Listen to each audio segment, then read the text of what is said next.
Prologue. Berlin, Germany. Sonia Verbrugge had no idea that this was going to be her last day on Earth. She was pushing her way through the sea of summer tourists overflowing the busy sidewalks of Unter den Linden. "Don't panic," she told herself. "You must keep calm." The instant message on her computer from Franz had been terrifying. "Run, Sonia. Go to the Artemisia Hotel.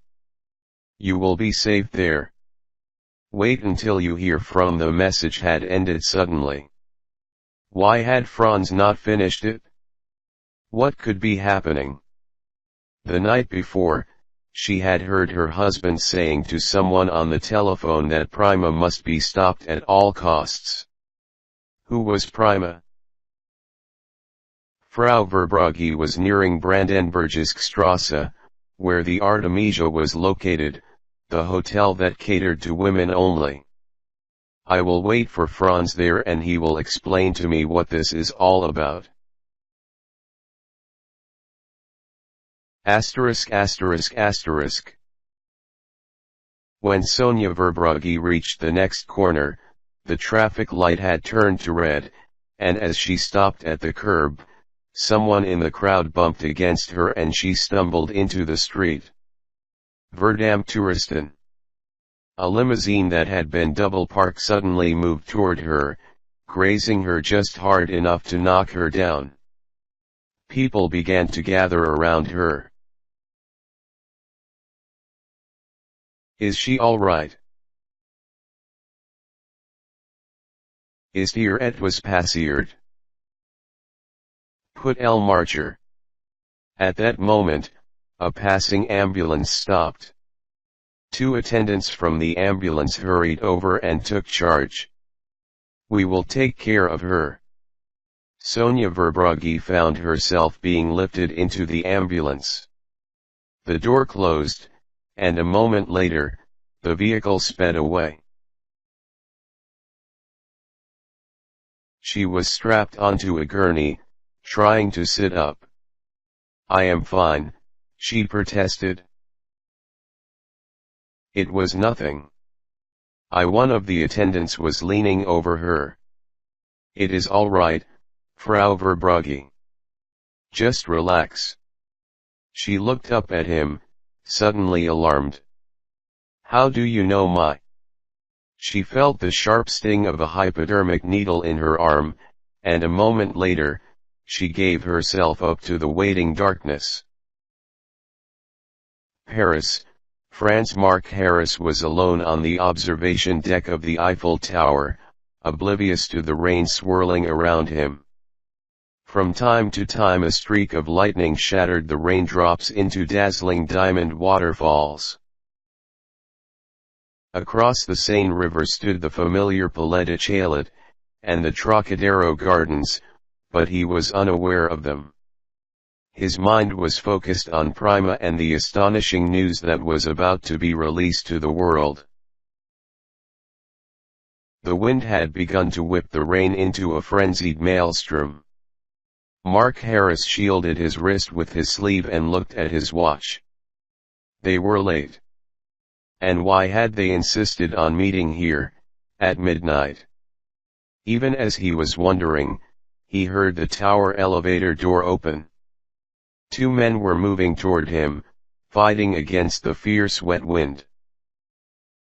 As Mark Harris recognized them, he felt a sense of relief. "You're late. It's this damn weather, Mark." "Sorry." "Well, you're here. The meeting in Washington is all set, isn't it? That's what we need to talk to you about. As a matter of fact, we had a long discussion this morning about the best way to handle this, and we decided." As they were speaking, the second man had moved behind Mark Harris, and two things happened almost simultaneously. A heavy, blunt instrument slammed into his skull, and an instant later he felt himself being lifted and tossed over the parapet into the cold driving rain, his body plunging toward the unforgiving sidewalk 38 stories below. Denver, Colorado. Gary Reynolds had grown up in rugged Kelowna, Canada, near Vancouver, and had had his flight training there, so he was accustomed to flying over treacherous mountainous terrain. He was piloting a Cessna Citation II, keeping a wary eye on the snow-capped peaks surrounding him. The plane was commissioned to carry a cockpit crew of 2, but today there was no co-pilot. Not this trip, Reynolds thought grimly. He had filed a false flight plan for Kennedy Airport. No one would think of looking for him in Denver. He would spend the night at his sister's home, and in the morning he would be on his way east, to meet the others. All the arrangements for eliminating Prima were complete, and a voice on the radio interrupted his thoughts. Citation 111 Lima Foxtrot, this is the approach control tower at Denver International Airport. Come in, please. Gary Reynolds pressed the radio button. This is Citation 111 Lima Foxtrot. I am requesting clearance to land. 1 Lima Foxtrot, say your position. 1 Lima Foxtrot. I am 15 miles northeast of the Denver airport.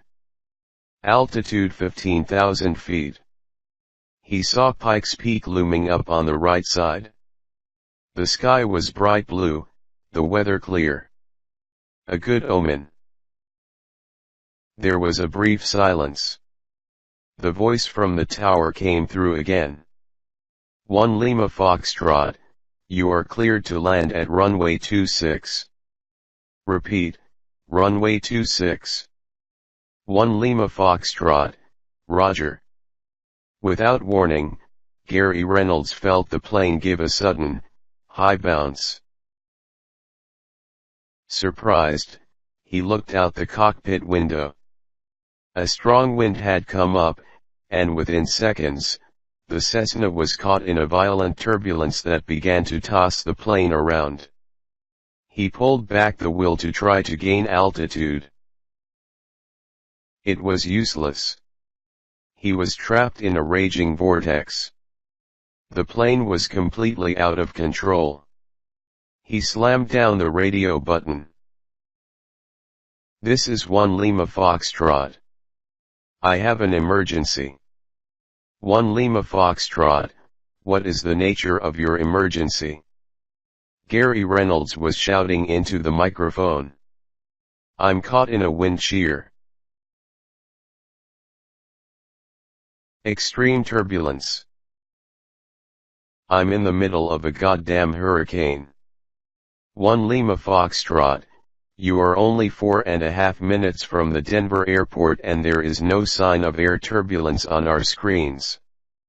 I don't give a damn what's on your screens. I'm telling you. The pitch of his voice suddenly rose. Mayday. May in the control tower, they watched in shock as the blip on the radar screen disappeared.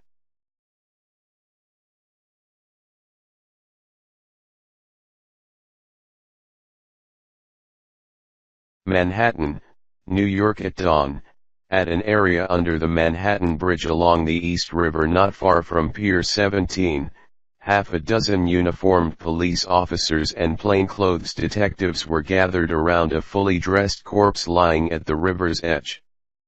The body had been carelessly tossed down, so its head was eerily bobbing up and down in the water, following the vagaries of the tide. The man in charge, Detective Earl Greenberg, from the Manhattan South Homicide Squad, had finished the official prescribed procedures. No one was allowed to approach the body until photographs had been taken, and he made notes of the scene while the officers looked for any evidence that might be lying around. The victim's hands had been wrapped in clean plastic bags. Carl Ward, The medical examiner finished his examination, stood up, and brushed the dirt from his trousers. He looked at the two detectives in charge. Detective Earl Greenberg was a professional, capable-looking man with an impressive record. Detective Robert Prijitzer was gray-haired, with the laid-back manner of someone who had seen it all before. Ward turned to Greenberg. "He's all yours, Earl. What have we got?" "The obvious cause of death is a slashed throat, right through the carotid artery. He has 2 busted kneecaps, and it feels like a few ribs are broken. Someone worked him over pretty good." "What about the time of death?" Ward looked down at the water lapping at the victim's head. "Hard to say. My guess is that they dumped him here sometime after midnight. I'll give you a full report when we get him to the morgue." Greenberg turned his attention to the body. Gray jacket, dark blue trousers, light blue tie, an expensive watch on the left wrist. Greenberg knelt down and started going through the victim's jacket pockets. In one pocket, his fingers found a note. He pulled it out, holding it by its edge. It read, "Washington. Monday, 10 a.m. Prima." He looked at it a moment, puzzled. Greenberg reached into another pocket, finding another note. "It's in Italian." He glanced around. "Ginelli." One of the uniformed police officers hurried up to him. "Yes, sir." Greenberg handed him the note. "Can you read this?" Ginelli read it aloud slowly. "Last chance. Meet me at Pier 17 with the rest of the dope or swim with the fishes." He handed it back. Robert Prijitzer looked surprised. "A mafia hit? Why would they leave him out here like this, in the open?" "Good question." Greenberg was going through the corpse's other pockets. He pulled out a wallet and opened it. It was heavy with cash. They sure as hell weren't after his money. He took a card from the wallet. "The victim's name is Richard Stevens." Prijitzer frowned. "Richard Stevens, didn't we read something about him in the papers recently?" Greenberg said, "His wife. Diane Stevens. She's in court, in the Tony Altieri murder trial." Prijitzer said, "That's right. She's testifying against the Capo de Capos." And they both turned to look at Richard Stevens's body. Chapter 1. In downtown Manhattan, in courtroom 37 of the Supreme Court Criminal Term Building at 180 Center Street, the trial of Anthony, Tony, Altieri was in session. The large, venerable courtroom was filled to capacity with press and spectators. At the defendant's table sat Anthony Altieri, slouched in a wheelchair, looking like a pale, fat frog folding in on itself. Only his eyes were alive, and every time he looked at Diane Stevens in the witness chair, she could literally feel the pulse of his hatred.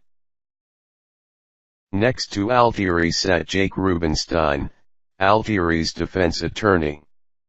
Rubenstein was famous for 2 things: his high-profile clientele, consisting mostly of mobsters, and the fact that nearly all of his clients were acquitted. Rubenstein was a small, dapper man with a quick mind and a vivid imagination. He was never the same in his courtroom appearances. Courtroom histrionics were his stock in trade, and he was highly skilled. He was brilliant at sizing up his opponents, with a feral instinct for finding their weaknesses. Sometimes Rubinstein imagined he was a lion, slowly closing in on his unsuspecting prey, ready to pounce, or a cunning spider, spinning a web that would eventually entrap them and leave them helpless. Sometimes he was a patient fisherman, gently tossing a line into the water and slowly moving it back and forth until the gullible witness took the bait. The lawyer was carefully studying the witness on the stand. Diane Stevens was in her early 30s. An aura of elegance. Patrician features. Soft, flowing blonde hair. Green eyes. Lovely figure. A girl next door kind of wholesomeness. She was dressed in a chic, tailored black suit. Jake Rubinstein knew that the day before she had made a favorable impression on the jury. He had to be careful how he handled her. Fisherman, he decided. Rubinstein took his time approaching the witness box, and when he spoke, his voice was gentle. Mrs. Stevens, yesterday you testified that on the date in question, October 14th, you were driving south on the Henry Hudson Parkway when you got a flat tire and pulled off the highway at the 158th Street exit, onto a service road into Fort Washington Park. Yes. Her voice was soft and cultured. What made you stop at that particular place? Because of the flat tire.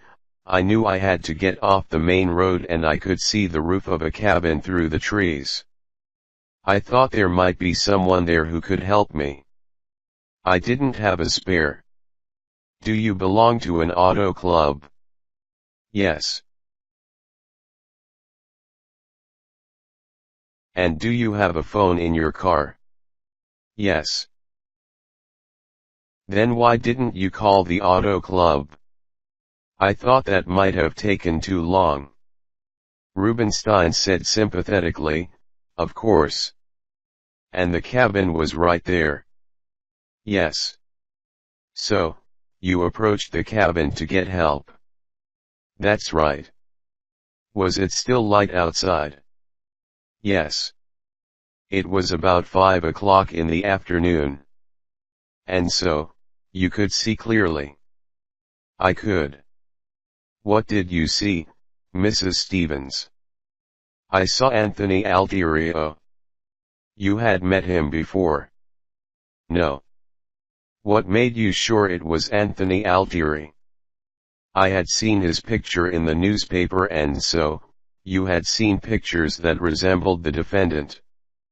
Well, what did you see in that cabin? Diane Stevens took a shuddering breath. She spoke slowly, visualizing the scene in her mind.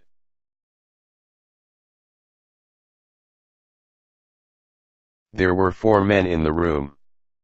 One of them was in a chair, tied up. Mr. Altieri seemed to be questioning him while the 2 other men stood next to him. Her voice shook.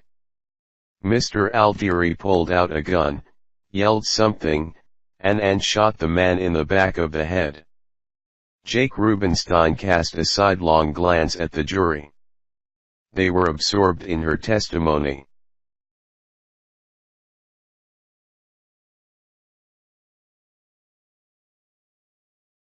What did you do then, Mrs. Stevens?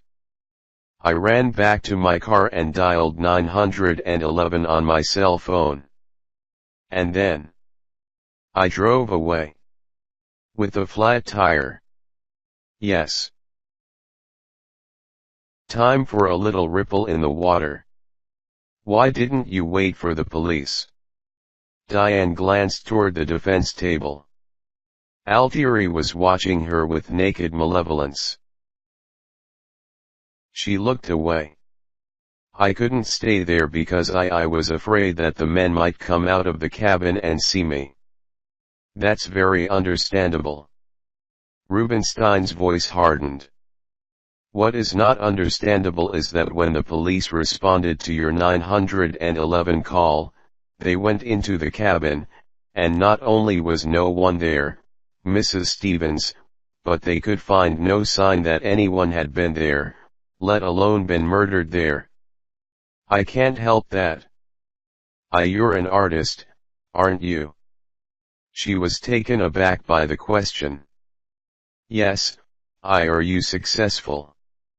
I suppose so, but what does? It was time to yank the hook.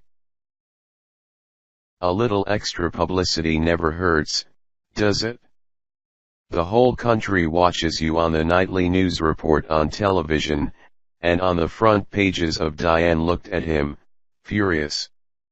I didn't do this for publicity. I would never send an innocent man to the key word is innocent, Mrs. Stevens. And I will prove to you and the ladies and gentlemen of the jury that Mr. Altieri is innocent. Thank you. You're finished. Diane Stevens ignored the double entendre. When she stepped down to return to her seat, she was seething. She whispered to the prosecuting attorney, "Am I free to go?" "Yes. I'll send someone with you." "That won't be necessary." "Thank you." She headed for the door and walked out to the parking garage, the words of the defense attorney ringing in her ears. You're an artist, aren't you? A little extra publicity never hurts, does it? It was degrading.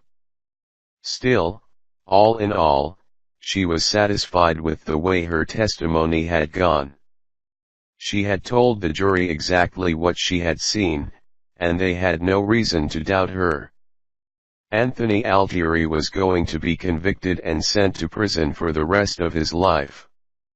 Yet Diane could not help thinking of the venomous looks he had given her, and she felt a little shiver. She handed the parking attendant her ticket and he went to get her car. 2 minutes later, Diane was driving onto the street, heading north, on her way home. Asterisk asterisk asterisk. There was a stop sign at the corner. As Diane braked to a halt, a well-dressed young man standing at the curb approached the car. "Excuse me. I'm lost. Could you?" Diane lowered her window. "Could you tell me how to get to the Holland Tunnel?" He spoke with an Italian accent. "Yes. It's very simple. Go down to the first." The man raised his arm, and there was a gun with a silencer in his hand. "Out of the car, lady. Fast." Diane turned pale. "All right. Please don't." As she started to open the door, the man stepped back, and Diane slammed her foot down on the accelerator and the car sped away. She heard the rear window smash as a bullet went through it, and then a crack as another bullet hit the back of the car. Her heart was pounding so hard that it was difficult to breathe. Diane Stevens had read about carjackings, but they had always been remote, something that happened to other people. And the man had tried to kill her. Did carjackers do that? Diane reached for her cell phone and dialed 911. It took almost 2 minutes before an operator answered. 911. What is your emergency? Even as Diane was explaining what had happened, she knew it was hopeless.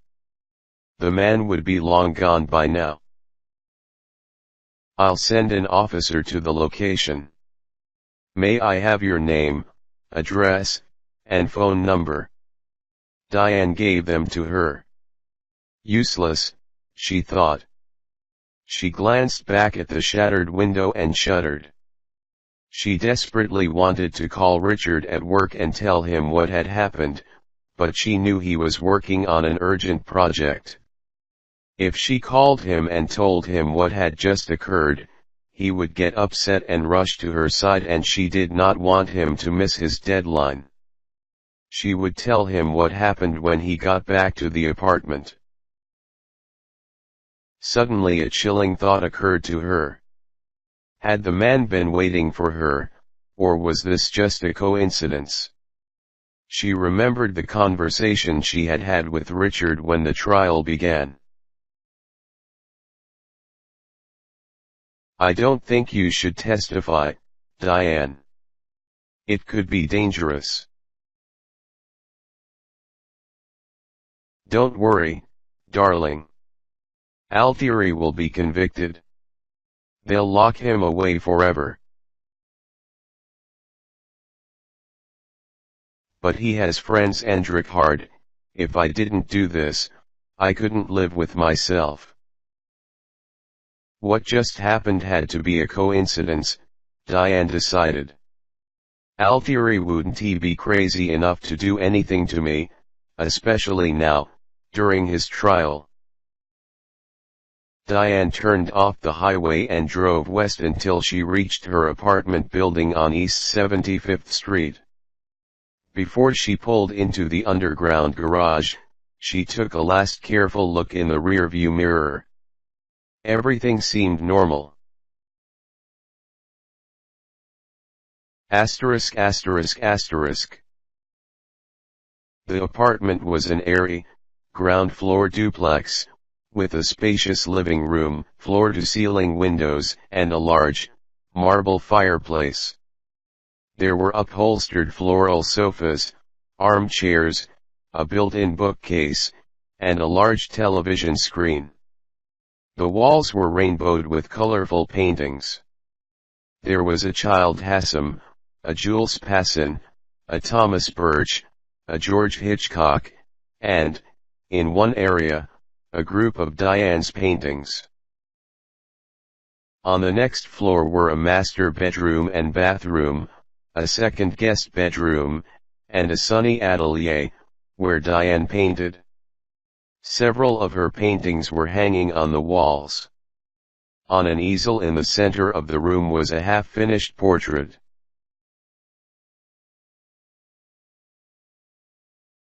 The first thing Diane did when she arrived home was to hurry into the atelier. She removed the half-finished portrait on the easel and replaced it with a blank canvas. She began to sketch the face of the man who had tried to kill her, but her hands were trembling so hard that she had to stop. ******. Driving to Diane Stevens' apartment, Detective Earl Greenberg complained, "This is the part of the job I hate most." Robert Prejitzer said, "It's better that we tell them than have them hear about it on the evening news." He looked at Greenberg. "You going to tell her?" Earl Greenberg nodded unhappily.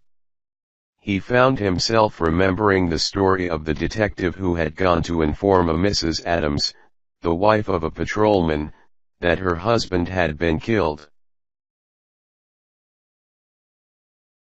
"She's very sensitive," the chief had cautioned the detective. "You'll have to break the news carefully." "Don't worry. I can handle it." The detective had knocked on the door of the Adams home, and when it was opened by Adams's wife, the detective had asked, "Are you the widow Adams?"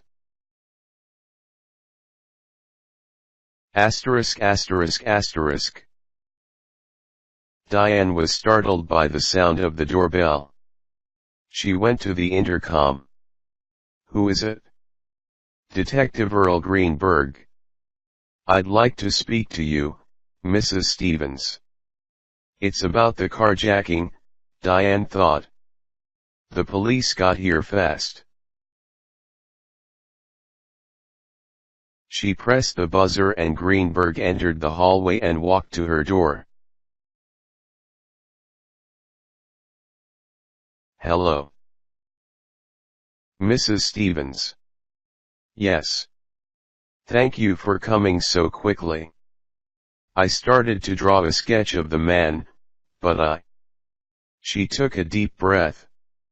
He was swarthy, with deep-set light brown eyes and a little mole on his cheek. His gun had a silencer on it, and Greenberg was looking at her in confusion. I'm sorry. I don't understand what the carjacker. I called 911 and she saw the expression on the detective's face.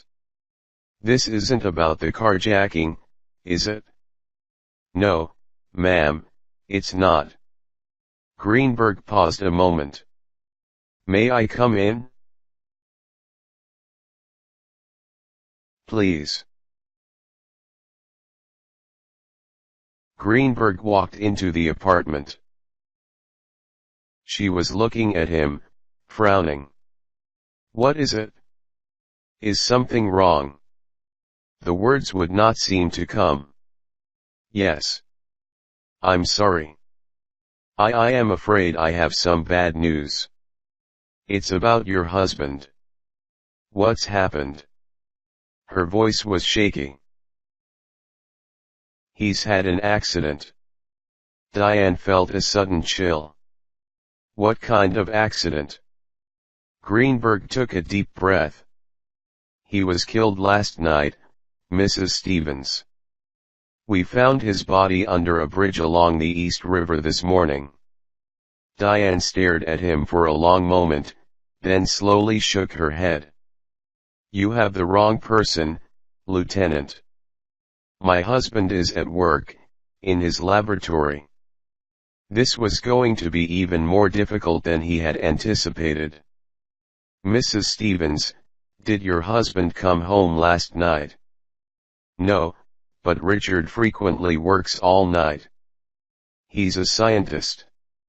She was becoming more and more agitated. Mrs. Stevens, were you aware that your husband was involved with the mafia? Diane blanched. The mafia? Are you insane? We found Diane was beginning to hyperventilate. Let me see your identification. Certainly. Detective Greenberg pulled out his ID card and showed it to her. Diane glanced at it, handed it back, and then slapped Greenberg hard across his face. Does the city pay you to go around trying to scare honest citizens? My husband is not dead. He's at work. She was shouting. Greenberg looked into her eyes and saw the shock and denial there. Mrs. Stevens, would you like me to send someone over to look after you? And you're the one who needs someone to look after you. Now get out of here. Mrs. Stevens now. Greenberg took out a business card and put it on a table. In case you need to talk to me, here's my number. As he walked out the door, Greenberg thought, well, I handled that brilliantly. I might as well have said, are you the widow Stevens? Asterisk asterisk asterisk. When Detective Earl Greenberg left, Diane locked the front door and took a deep, shivering breath. The idiot. Coming to the wrong apartment and trying to scare me. I should report him. She looked at her watch. Richard will be coming home soon. It's time to start getting dinner ready. She was making paella, his favorite dish. She went into the kitchen and started to prepare it. Asterisk asterisk asterisk. Because of the secrecy of Richard's work, Diane never disturbed him at the laboratory, and if he did not call her, she knew it was a signal that he was going to be late. At 8 o'clock, the paella was ready. She tasted it and smiled, satisfied. It was made just the way Richard liked it. At 10 o'clock, when he still had not arrived, Diane put the paella in the refrigerator and stuck a post-it note on the refrigerator door. "Darling, supper is in the fridge. Come and wake me up." Richard would be hungry when he came home. Diane felt suddenly drained. She undressed, put on a nightgown, brushed her teeth, and got into bed. In a few minutes, she fell sound asleep. Asterisk asterisk asterisk. At 3 o'clock in the morning, she woke up screaming. Chapter 2. It was dawn before Diane could stop trembling. The chill she felt was bone deep. Richard was dead. She would never see him again, hear his voice, feel him hold her close. And it's my fault. I should never have gone into that courtroom. Oh, Richard, forgive me, please forgive me. I don't think I can go on without you. You were my life, my reason to live, and now I have none. She wanted to curl up into a tiny ball. She wanted to disappear. She wanted to die. She lay there, desolate, thinking about the past, how Richard had transformed her life. Asterisk asterisk asterisk. Diane West had grown up in Sands Point, New York, an area of quiet affluence.